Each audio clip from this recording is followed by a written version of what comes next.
perfection doesn't exist. It don't exist, Joe. We're in a time right now where people expect perfection. You expect perfection. And I don't know where this came from. I don't know what happened that this is the criteria for living. My true understanding is, all right, you got one life. And that one life, the goal for us is to live it to the best of our ability from the beginning to what's said the end. Sun don't stop for nobody, man. Sun don't fucking stop. Sun gonna be up in the morning regardless. That sun is gonna be up in the morning regardless of how I feel and how depressed I am. The sun is gonna shine in the morning, and at nighttime the moon gonna be there, and you gonna look up. These days gonna keep going by. So do you let the days go by and look up, and you done wasted a year doing what? Or do you just pick it up? All right, well, gotta figure it out. Made some mistakes. Life goes on. Let me figure out life from this point. I'm a life goes on type of guy. The biggest memory for me is the one of being complacent. You know, as a child, I wasn't really a kid that embraced the world of challenge, right? I was very complacent. I was okay with being a subpar to low average student, right? I was okay with not trying. I was okay with not giving my all. And I was kind of okay with getting over, right? So the biggest memory that I have in my childhood is like when I got to that early teen years, that 12, that 13, that 14, being sneaky and thinking that you're constantly one-upping someone was that's what I was embracing at the highest level. Do your homework. I did it.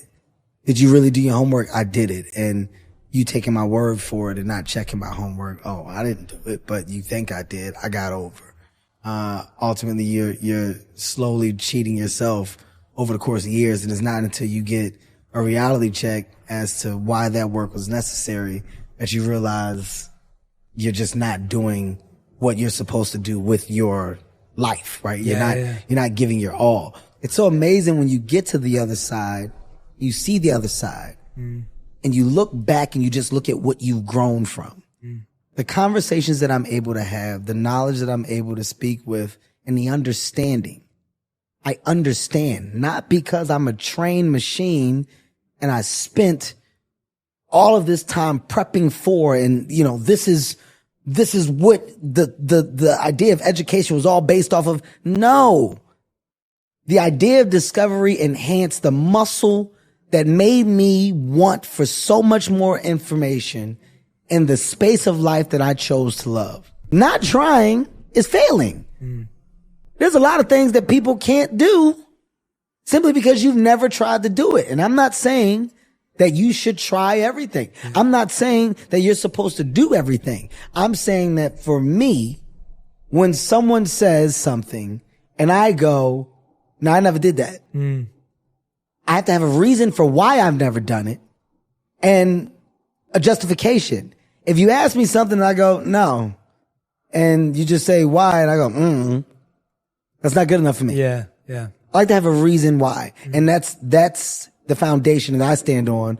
That's how I built this mindset, this level of energy to go ahead. Rhyme and reason within my why. Why not? You know, when you say and use the word monsters, just for clarity so people can understand, of course, we're talking about the different levels to you, right? And within the levels that I've discovered in myself, of myself, you know, you got your good versions and your bad versions. And the bad versions I refer to as monsters, but just because they're bad doesn't mean they don't have good quality. And when you're winning and you're succeeding, there's this idea that everything is right. There's this idea that perfection has now presented itself and life moving forward is going to be just an easy road. And it's not until you're in that position where you expect perfection and you think that you start to see the true problems and flaws really present themselves. And, you know, my monsters have been masked and disguised in various different ways, but I've been able to pinpoint them throughout the years. Simplest things have come from an idea. From your chair to your table to your wheel to your light bulb to your car to your plane to your helicopter to the idea of a hotel, from hotels going to a place of people renting out houses and Airbnbs, to taxis, to then people driving their own cars. And these are all ideas. And the groundbreaking thought that I had in realizing all these ideas is that these ideas have the potential to touch the sky if a person believes that they can. If a person believes that they can, well, your world of idea changes. Your reason for getting up, your reason for putting your feet on the ground every morning, it can change if you believe that the purpose that you now have and that you're working towards, based off of an idea, is something that you can succeed in. I don't like not knowing. I don't like the thought of feeling of being content with not understanding or not wanting. So when I see what other people can do, what can be obtained from a thought, from a want, from a feel, it makes me go, well, I got the same thoughts and the same feelings and the same wants. I don't have what these people have. I haven't done nearly half the thing that these people have done. That makes me want to fucking work harder. That means that I'm not doing as much as I could, because these people are proof that the things that I want to do can be done. I'm not looking at one person that got lucky. If I'm looking at 44 people that are doing amazing shit, why aren't I number 45? Within the urban community, what I found is that a lot of things just come from lack of knowledge, lack of understanding, lack of opportunity. And when you know that and you understand that, there's a lot of real anger behind it, but not efforts to change it. So it's not something that you can change overnight. It's something that you have to make the baby steps to basically help and motivate others to jump on a bandwagon that you're creating. Well, the one thing that I'm most confident in is me. So I'm going to lose on myself. At this point, it was where I knew that I would get a positive outcome and a good return on my investment. I wanted to. Betting on you. I knew that I was betting on me, and I knew the potential of my project and what it could do.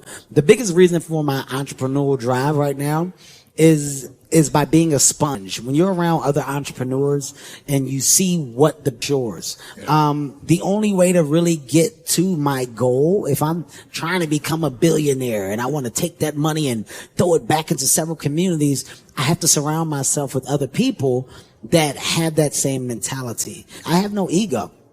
I don't know it all. I don't have the education that matches up with the things that I've done or that I'm doing. But what I do have is the understanding of how things work. And when you get the people that have a different type of understanding and you match my understanding with yours, you have something that is destined to succeed. Because you're putting a creative vision and a real hindsight with the education and the structure and the systematic view, and combining those things, you now look up and you have companies. This is how companies get built. Yeah. And when you have a team, a real valuable team that has a high level of energy and effort and want and will to make something work because they believe in it, the chances of you losing are very slim. How it's so hard to see the good if you're only seeing the bad. Like, there's so many people that struggle with what their version of success is because they're looking at someone else's. There's so many people that struggle with their world of relationship because they're judging theirs based off of someone else's, right? And when you're constantly in the space of not realizing or noticing your world, your reality, because you're living in what appears to be someone else's, well, your shit is never going to be right. It's never going to be right? Yeah, like if I'm looking at everybody's relationship with their father and I'm going, I want that. Yeah. Well, I'm not embracing the world of good that came from my dad. I could have went down the road that my dad did. I could have easily been wrapped into the same world of, drugs, gangs, violence, stick up boys, right? Like the embracing the hood at the highest level. Not that I don't, because I do. That's where I'm from. But I could have embraced it at a much higher level and followed in the footsteps of my father, because that's what he did. But I was able to realize the mistakes he made. I was able to go, well, I don't want to go down that street. because I see the consequences of it. That's a choice that I made, right? Some don't make that choice. By the way, no disrespect to those that haven't. It's to each his own. You do what you want based off of who you've seen or what you want to be true to. Live your life. Ultimately, we get one. Live it for you. Live it to the best space and place that you feel you can win at. That's my motto. I'm not here to tell you right from wrong. I'm saying I identify things differently and I make decisions based off of examples that I can look at as not bad, but ones that if I didn't have, I could have made that mistake.